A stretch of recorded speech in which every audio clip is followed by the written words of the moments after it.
Rebekah Vardy's decision to trademark the phrase Wagatha Christie may have been made out of fear, a brand protection expert has suggested.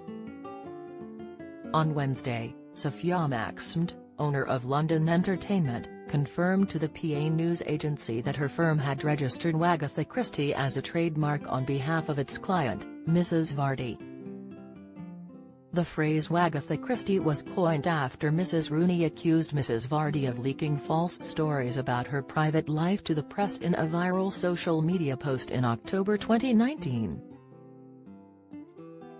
Mrs. Vardy subsequently took Mrs. Rooney to the High Court for a libel battle, but a judge found that the latter's post was substantially true. Trademarking the phrase could be a clever way to make some money from any merchandise using the phrase following the publicity from her high-profile and costly legal battle last year.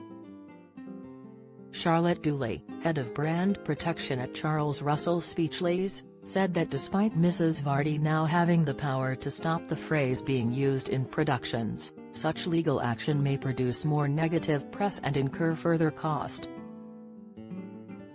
She suggested the trademark may be an attempt to benefit from potential commercialization stemming from public interest around the trial and act as an insurance policy.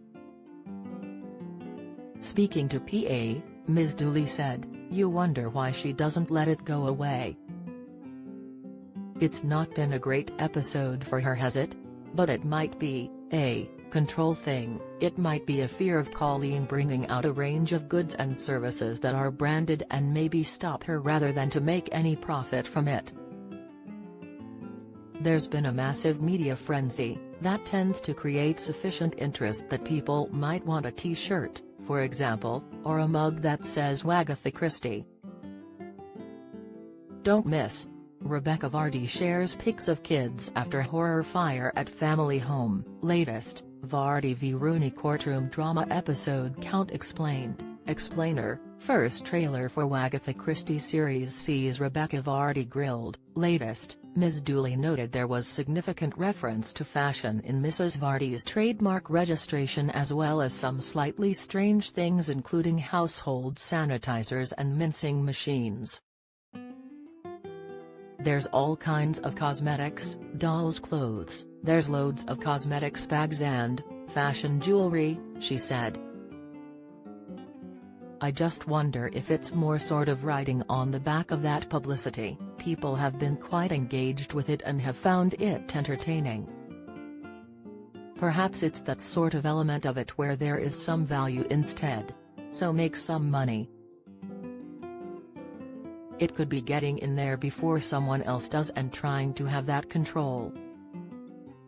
Maybe there's no intention to use it, maybe it's a fear that somebody else will start using it, so it's a way of trying to shut it down." Ms. Dooley said the trademark was a great right for Mrs. Vardy to have, as others looking to use the phrase for goods and services would be at risk of trademark infringement. She also noted that the phrase was only trademarked in the United Kingdom, making it very much a UK issue.